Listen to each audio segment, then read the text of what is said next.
UzAvto Motors'da 19 yildan beri ishlayman. Mashina talashib, millatchilik qilib, millatimni haqorat qilib, ikki millat o'rtasida nizo chiqaryapti. Hozirgi sharoitda menga endi bular ishdan haydaymiz deb taqiq o'tkazishyapti. Bosim o'tkazishyapti menga. Bu menda fleshkada faktlar ham bor. Buni gapirgan gaplarim shu fleshkadan bor. Senlar o'zingdan ketding, senlar xuyet qilasan, falon deb turib, shu menga ana qilib, meni ittojik dedi. Nimaga? Men O'zbekiston fuqarosi, meni ota-bobolarim mana shu O'zbekistonda yashagan, mana shu yerda tug'ilgan, mana shu yerda yashagan. Bu mashina ketish bo'yicha bu katta jinoyatga aylanib ketib qolishi xavfi borga o'xshab turibdi.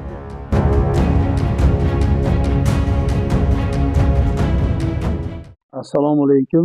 Andijon viloyati Asaka tumanidan Beshgul mahallasidan 1968-yil tug'ilganman. Men ismim Tursunali Rustambeyeman.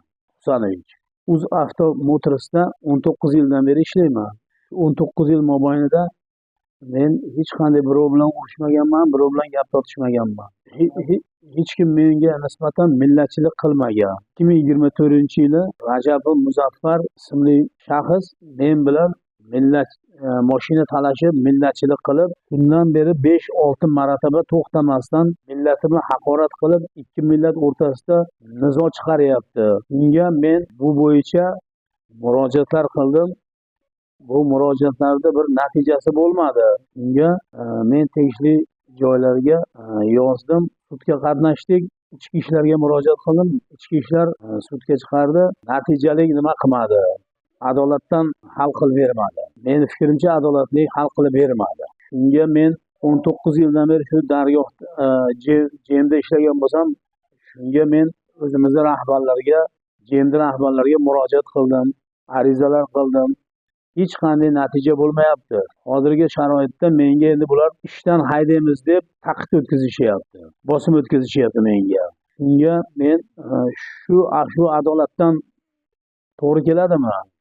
Bu kamplik boshidan kelish nimasi, shu bola 1 yil bo'ldi, bu 1 yil bo'ldi ishga kirganiga. 1 yil bo'ldi, men 2 yil minib yurgan mashinani talashib oldi.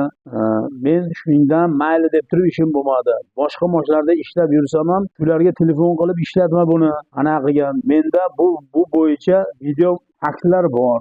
Yo'q, oldin men bu bolani tanimaganman ham. Hech qanday bunga shaxsiy adovatim bo'lmagan.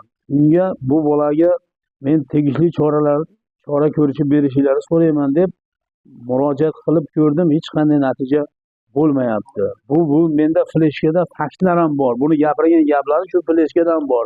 Buni bittasini uchastka nazoratiga berganman. Uchastka nazorati buni sudda taqiq qilib qo'yib bermadi ham.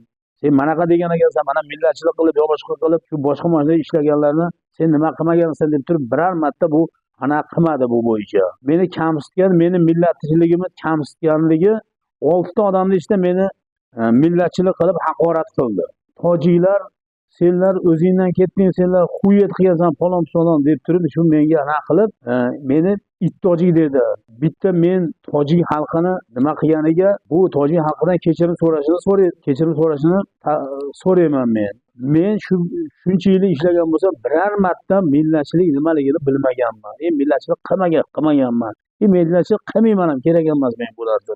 Nimaga? Men O'zbekiston fuqarosi, meni ota-bobolarim mana shu O'zbekistonda yashagan, mana shu yerda tug'ilgan, mana shu yerda yashagan, Andijonda Asakasida.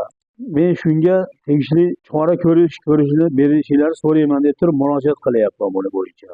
Menga prezidentimiz qog'ozbozlikni yo'qot deganda men buni avj olib ketyapti xolos bu yerda. Boshqa narsa nima bo'lmayapti. Faqat shu kim oldiga borsang ham qog'ozga yozib kel, qog'oz javob beradi deb nima qildi. Prezidentimiz buni hech qanday qog'ozchilik degan yeri yo'q edi. Qog'ozbozlikni yig'ishtiringlar degan yeri bor edi. Ular shu faqat ariza qilib keling, boshqa qilib keling deyishadi, boshqa nimaga o'tmayapti. Sud jarayonida belani ochib ham qo'ymasdan turib, bulardan uchastka nozoriga bulardan nima olib keldingiz dedi. Shu bularni 41 bo'yicha olib keldim dedi. 41 bo'yicha bo'lsa dedi, bu yoqqa dedi, ish haqini 4 barobar, bu yoqqa dedi 2 barobar deb turib, shu sudni yig'ishtirib qo'yardi, yopilib ketdi shu bo'yicha sudimiz. Shunga men endi mana shu o'zimizni UzAvto Motors'ni rahbarlariga, glavniy rahbarlargacha hammasigacha murojaat qildim, hech qanday natija bo'lmayapti bu masala bo'yicha. Meni shu maqsadim shu ikkita millat o'rtasida katta nizo chiqib ketmasligini oldini olish uchun men nima qilyapman? Ommaga chiqyapman shu bo'yicha. Meni 4 ta farzandim bor. Meni bolalarim ham o'zbek, kelinim ham o'zbek. Bu ikkita millat o'rtasida katta nizo chiqib ketmasin deb turib, men buni bosdi qilib, anaqa qilib turibman hozir, ushlab turibman hozir. Bu mashina ketishi bo'yicha bu katta jinoyatga aylanib ketib qolishi xavfi borga o'xshab turibdi deb.